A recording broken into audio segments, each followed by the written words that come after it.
Auction energy is in the air. Meekum has brought quantity. Try over 1,400 vehicles.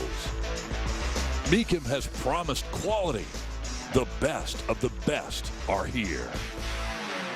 Summer is winding down, but the dealing in Dallas is still smoking hot.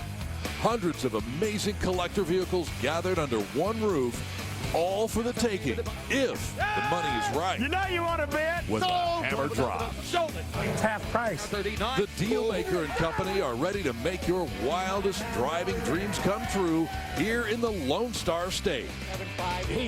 Welcome to Meekum Muscle Cars and More, live from Dallas, Texas. Hey, hey, hey, hey! Oh, put it in the bank! 185.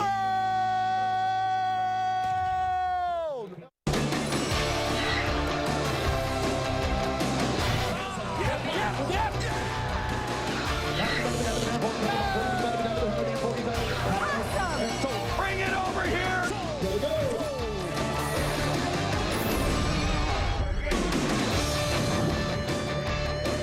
Meekum Dallas 2013 is racing toward the finish line. And on this fourth and final day, the anticipation and the energy in this building is remarkable. For true world-class muscle cars, yes, but also for one car in particular. We've mentioned it all week long, and now we're going to see it cross the auction block today, and very soon, in fact, on Meekum Muscle Cars and More, live on Velocity.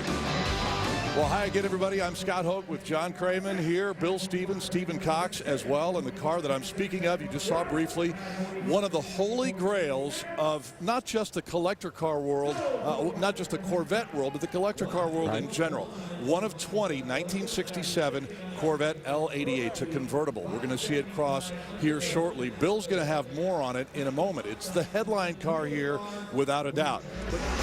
Couple of heavy hitters in our lineup today, and as we promised, now let's go to Bill Stevens, who has more on the car of this auction. Bill, let's start at the end. When the Corvette we're about to show you crosses the block in about an hour or so, pre-auction estimates peg this car possibly at selling in the neighborhood of $3 million. Yeah, we've talked about it this week. This is the 1967 L88 Corvette from the Buddy Herin collection, one of 11 cars we'll see crossing the block, but this is indeed the star car. There you see the king of the world, the 1967 Corvette L88 427 engine that makes this car so remarkable. This car has raced quite a bit in its early life, the Pacific Northwest quite a bit, but it also won the A Sports category at the 1967 U.S. Nationals in Indianapolis. That is the biggest drag race in the world. The car has been returned to street configuration through a fabulous restoration by the Neighbors brothers down here in Texas, and there are some things about this car that really stand out. I mean, the bolt-on wheels, the red striped tires, and the side exhaust are cool, but this Marlboro maroon paint, let me tell you about this. This paint job is so exacting to factory standards. Buddy Herin insisted that this Marlboro maroon be right on the money. It is so much so that the National Corvette Restorer Society uses this car, this paint job, to judge other 67 Marlboro maroon Corvettes for accuracy. As I said, in about an hour, this will be crossing the auction block here in Dallas. Let's go. On Velocity, stand by. Coming up, the Holy Grail, the L88 from 1967 on the way. Stay with us. Getting ready for my yummy dance.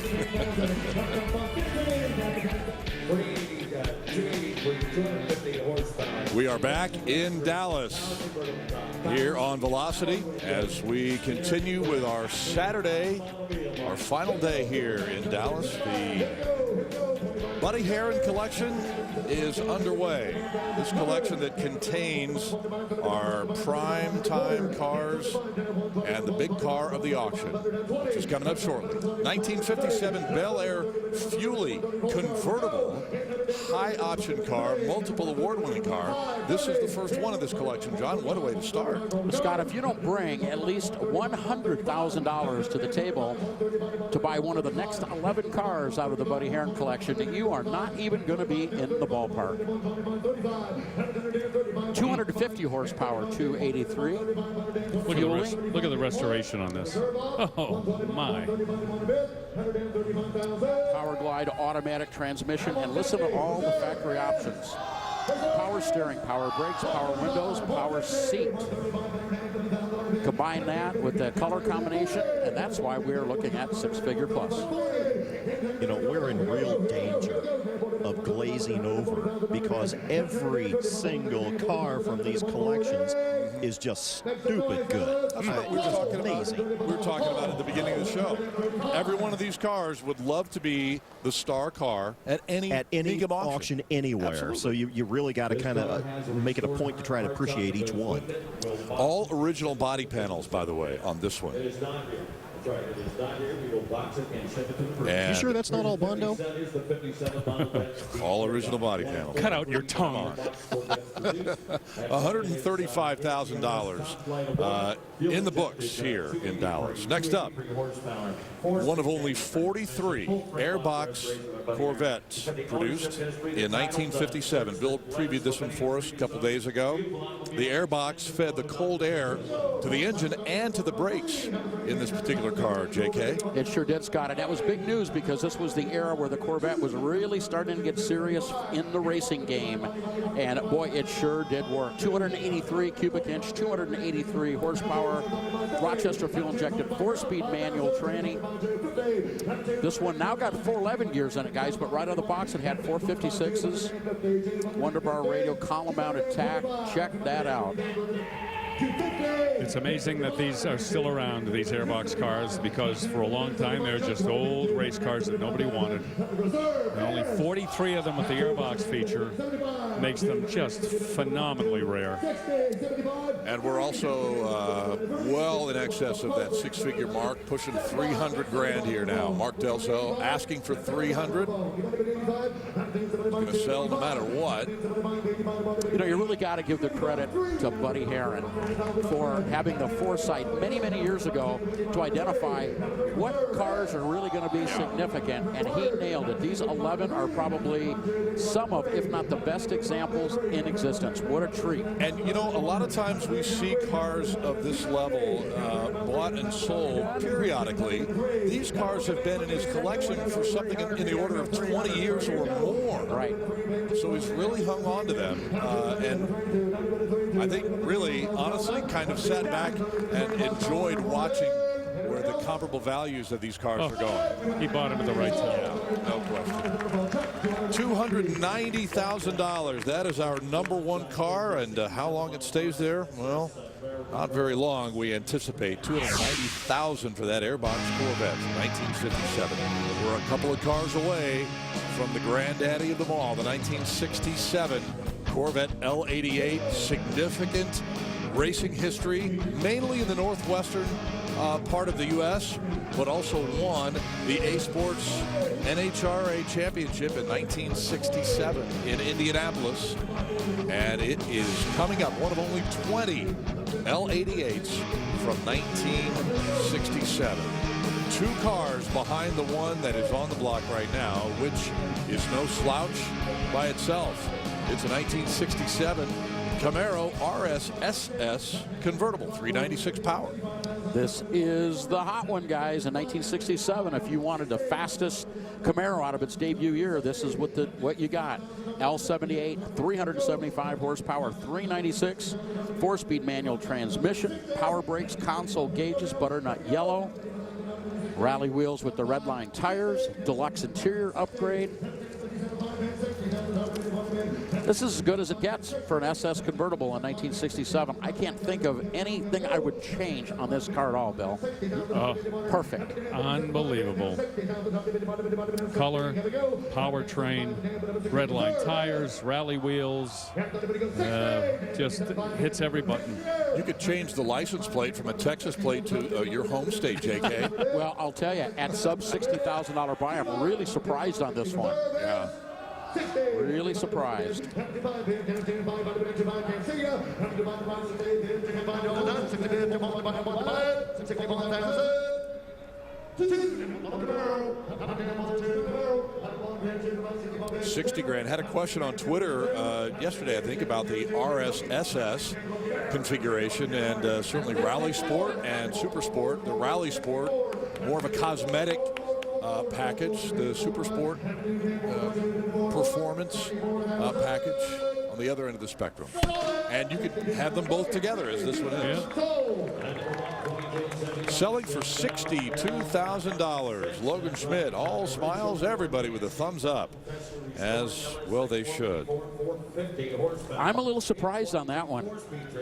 62,000, 375, 396, impeccable restoration. Well, you know. Oh, you caught me napping on that one. People may be just tucking a little money aside for some of these other cars that are about to cross. Who knows? Well, here's one to keep your eyes on. 1970 Chevelle LS6 convertible, solid lifters, Holley 4-barrel carb, aluminum dual-plane intake manifold, documented and verified as an LS6. Going to go off the scale. LS documented LS6 Chevelle convertibles, $200,000 all day long, and I'm not going to be surprised if we'll be knocking on that door real soon. This was the top dog in the muscle car wars at 450 horsepower. 454 LS6 was, in fact, the highest rated engine to come out of that golden era of performance that really kind of started winding down in 1971, and a few years after that it was over. But in 1970, this was the hot Chevelle to have. 4-speed and a convertible. And a good color.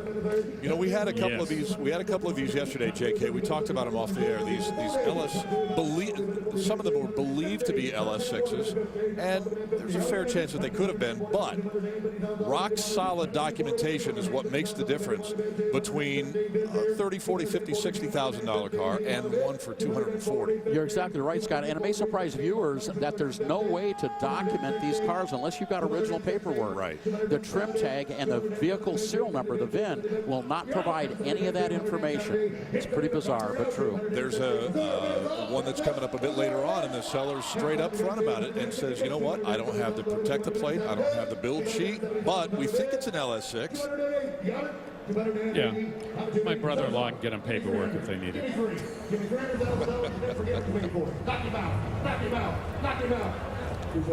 Yep. 275 now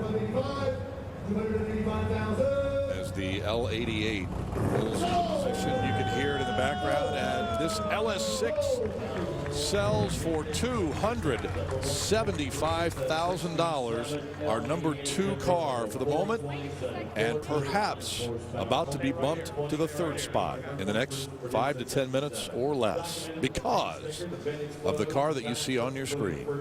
The 1967 Corvette L88. We've showed it to you, talked about it all weekend long.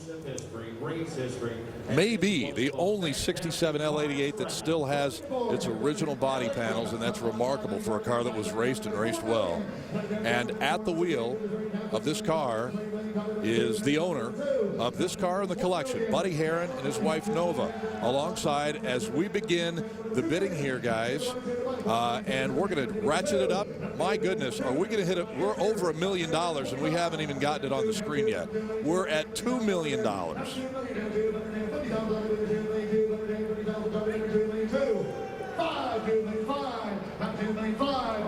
Wow. Who'd have thought? Who'd have thought? 20 years ago? Yeah. Should have bought one of these. We got $2,250,000 right here. You got to be $2,500,000. $2,500,000. We got 2.5 now.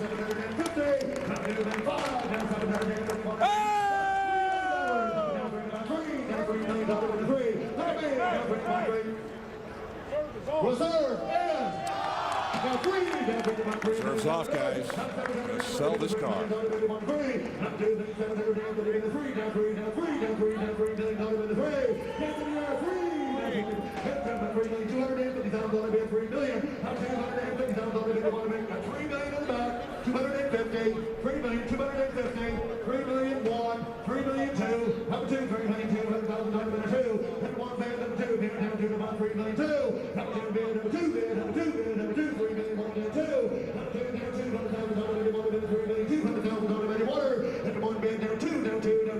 Way to go to bid from the telephone. Bittersweet, right? Come on, sit here. Sack of that. $3,100,000, $3,200,000. Anybody else? $3,200,000.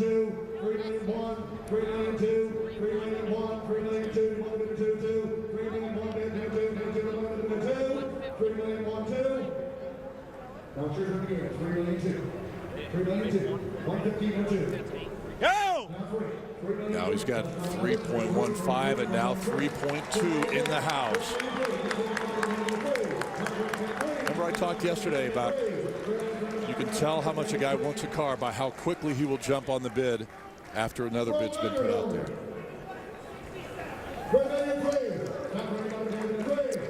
I believe we are witnessing a record sale price of a Corvette at auction of all time. I'm just doing my yummy dance. That's all I can do right now. I'm speechless.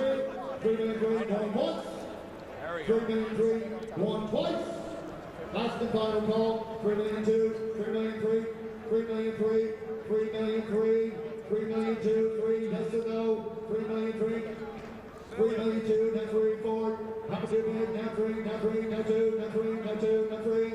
Anybody else? Third and final call. Ladies and gentlemen, Texas, make some noise. Sold! That's how it's done, Beacom style. $3.2 million and a standing ovation on a world record price for a Corvette at auction. That's like one of 206 Camaros equipped this way. That does have the $3.2 million.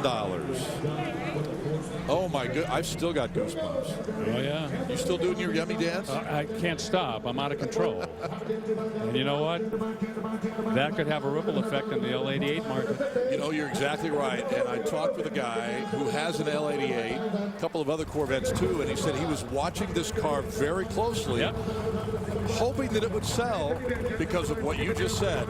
What is that effect going to have on the rest of the Corvettes? And look at the line of people escorting that off the auction block. I don't think we've ever seen a line like that, guys.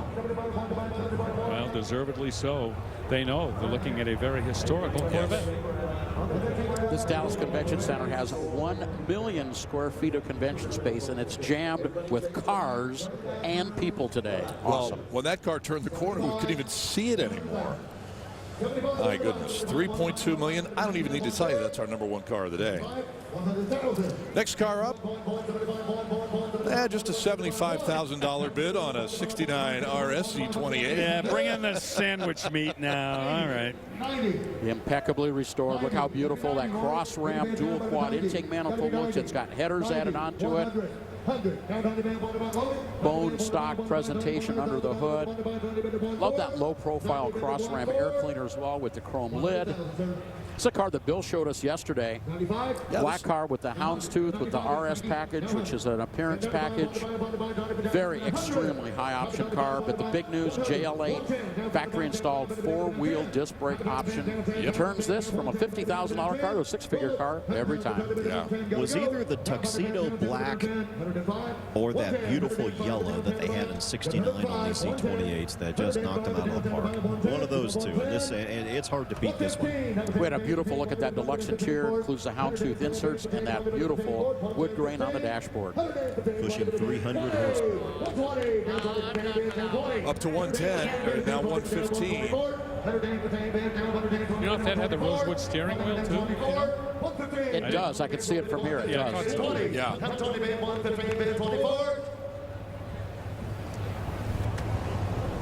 Ladies and gentlemen, this car is a JL8.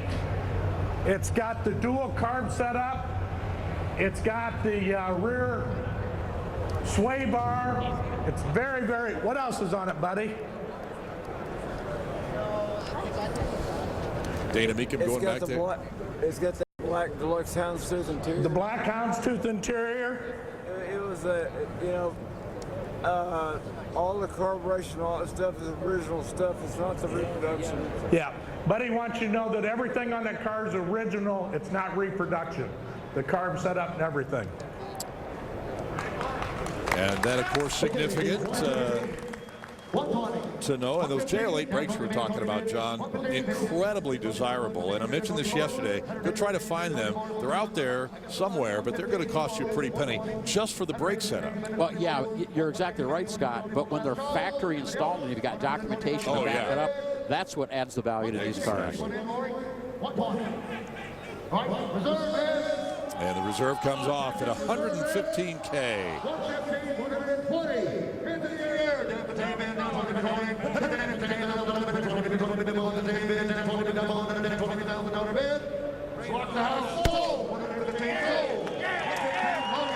Sold the Camaro to a very happy young man for $115,000.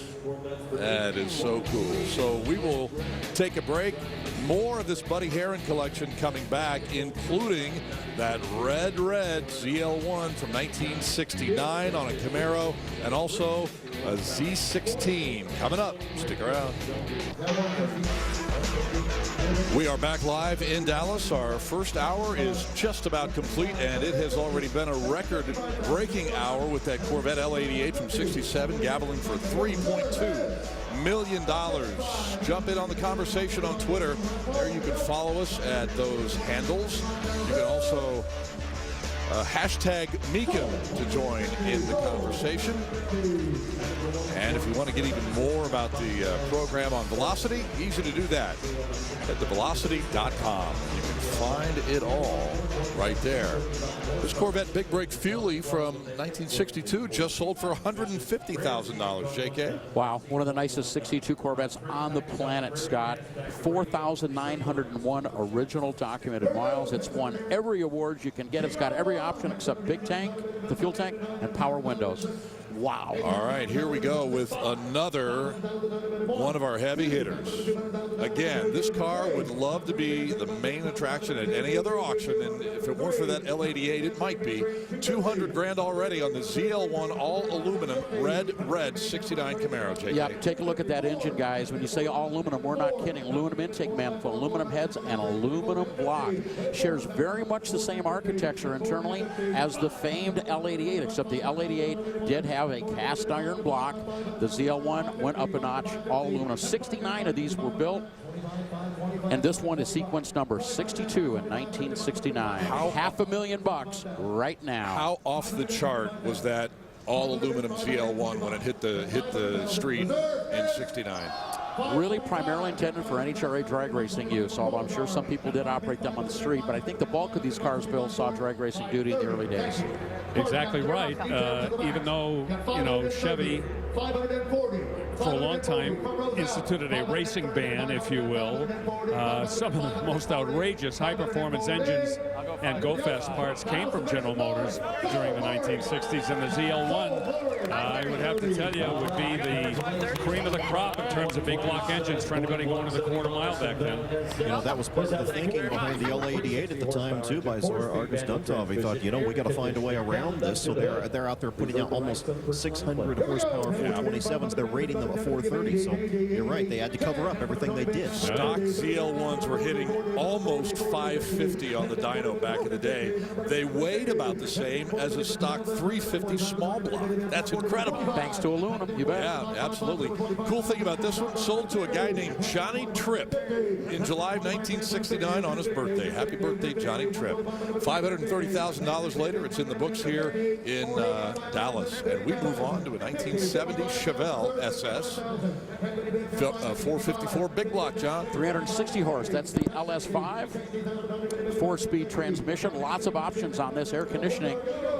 Hence you think, well, why doesn't it have the LS6 in it? Why didn't they check that option box? Could not get air conditioning with the LS6 450 horse. So if you wanted the fastest, toughest big block Chevelle, but you wanted to be cool, stay cool while doing it, you got that 360 horse 454. Relatively mild trim, hydraulic cam, small oval shaped intake ports, lots of low end torque, but still got a nice high end pull at the same time. $60,000 here. I'm yummy danced out. I think I blew out my ACL just now. We're only an hour in, man. I got nothing left. Yeah, we'll put you on injured reserve. You might have there. trainer? Can we get a trainer over here, please? Medic. We'll get you fixed up. Oh, great. Good luck to you, man. I'm just looking at the next car. I'm going to have to. Oh, yeah. Gonna have to dig deep, man. Gonna have to dig deep. Play hurt. Yeah. And Mark Delzell says the reserve is off here, John.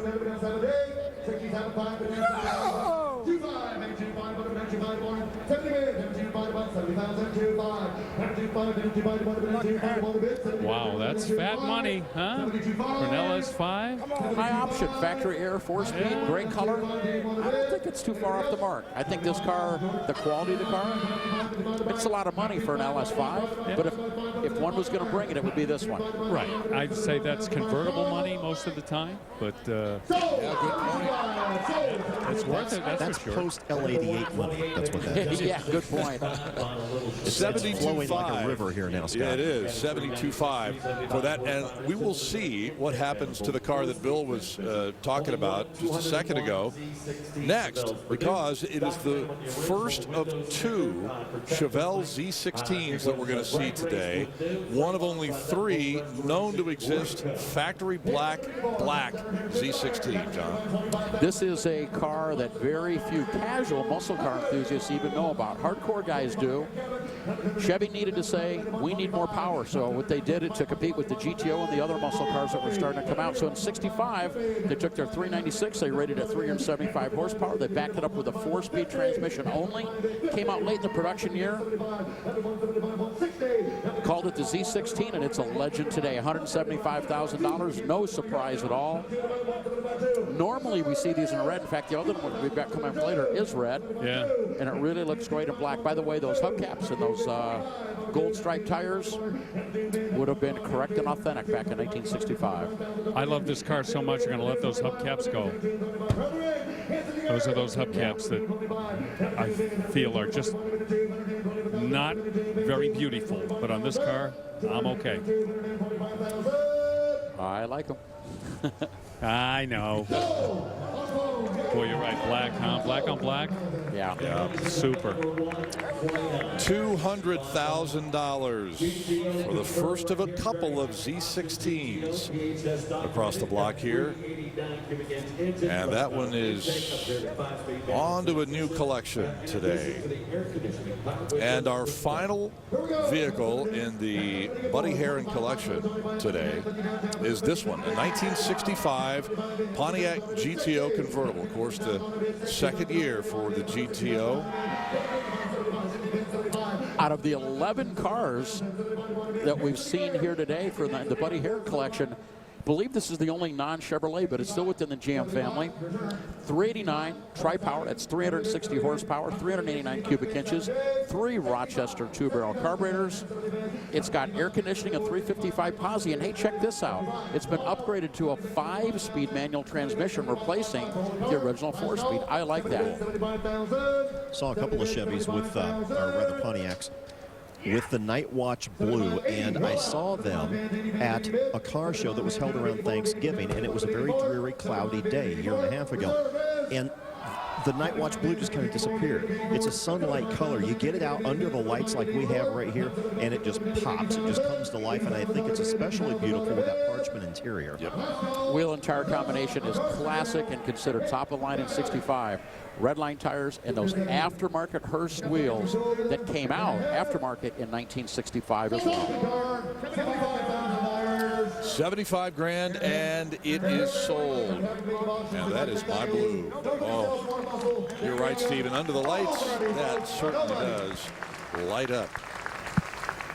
And you hear the applause in the background, and thank you, Buddy Herin and his wife Nova there, just to his left. What a fantastic collection of cars, and the lifetime of car collecting he has brought with him today. And boy, I tell you what, everybody who's in the building and watching on television has been a great benefactor just to be able to see these cars and glimpse a little bit of history, John. His foresight and vision, guys, is what allowed us to enjoy 11 of the best muscle cars on the world right in a row. Get one of them signs and send it to you.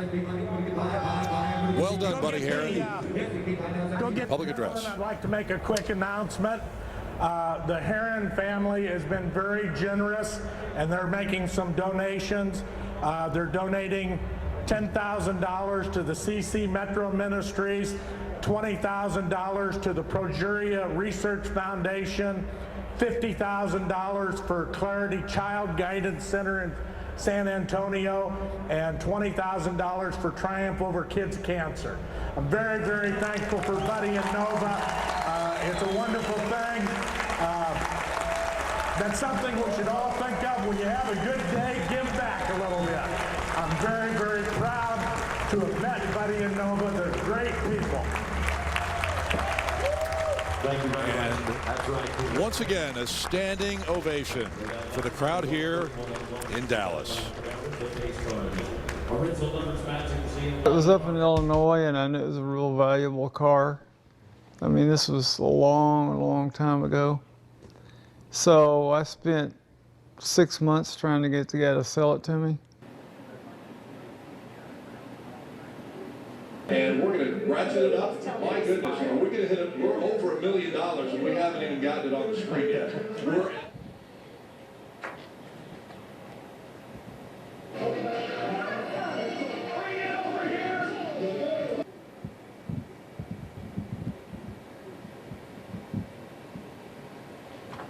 This 2013 is racing toward the finish line, and on this.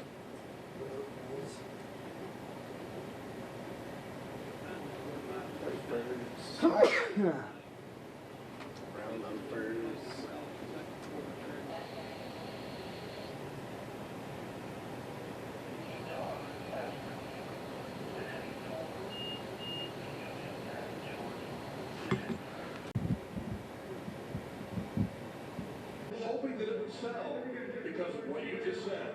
What is that effect going to have on the rest of the world?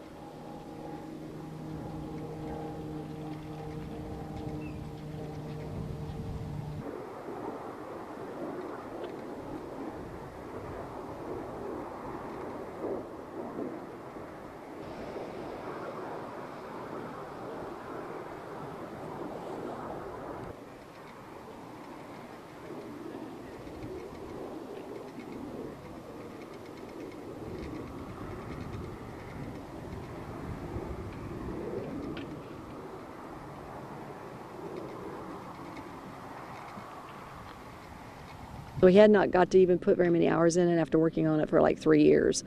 So that's kind of a bittersweet situation, but you know what? As far as I'm concerned, he was flying that plane today.